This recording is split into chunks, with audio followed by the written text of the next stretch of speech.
চাঁদা না দেয়ায় ঢাকার যাত্রাবাড়ী এলাকায় শরীয়তপুরে বাস ভাঙচুর এবং শ্রমিকদের উপর হামলার অভিযোগ উঠেছে সাবেক যুবদল নেতা এবং তার অনুসারীদের বিরুদ্ধে। শরীয়তপুরের পরিবহন মালিকদের অভিযোগ 5 কোটি টাকার চাঁদা দিতে রাজি না হওয়ায় এসব করা হচ্ছে। এই ঘটনার জেরে 4 দিন ধরে শরীয়তপুর থেকে যাত্রাবাড়ী পর্যন্ত বাস চলাচল বন্ধ রয়েছে। ভোগান্তিতে পড়েছেন যাত্রীরা। যদিও অভিযোগ অস্বীকার করে সাবেক যুবদল নেতা বলেছেন তিনি নিজেই চাঁদাবাজির শিকার। অভিযোগ আছে রাজধানীর যাত্রাবাড়ী থানা যুবদলের সাবেক সহসভাপতি মুশফিকুর রহমান ফাহিম শরীয়তপুর সুপার সার্ভিস নামে যৌথ মালিকানাধীন একটি বাস কোম্পানির কাছ থেকে প্রতি মাসে 10 লাখ টাকা চাঁদা আদায় করছেন। সম্প্রতি মুশফিকুর এককালীন 50 লাখ টাকা এবং ওই কোম্পানির ব্যানারে নিজের 10টি বাস চালানোর দাবি করেন।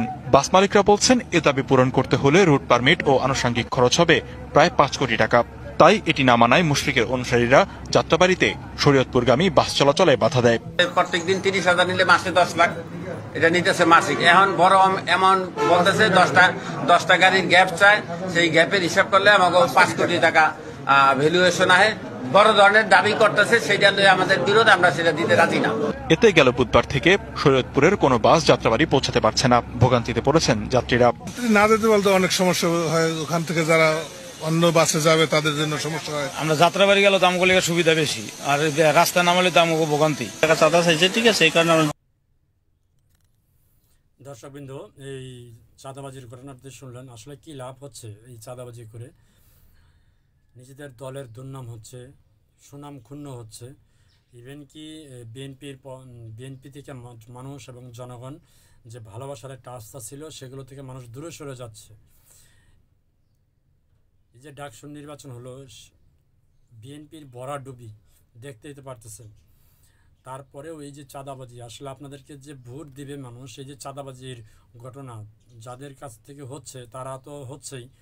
ইভেন কি এই যে খবরে আসতেছে, তারাও যারা শুনতেছে তারাও এই বিএনপির মুখ থেকে ফিরিয়ে নিতেছে তাদের মুখ।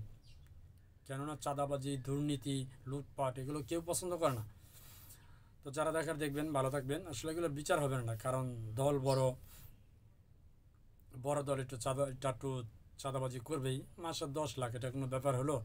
এখন না হচ্ছে 5 কোটি, ক্ষমতায় আসলে হয়তো আরও 50 কোটি চাপে, এটাই স্বাভাবিক। তো এগুলোতে নিজেদের দলের মান সম্মান ক্ষুণ্ণ হচ্ছে এবং কি মানুষ, সাধারণ জনতা মুখ ফিরিয়ে নিচ্ছে।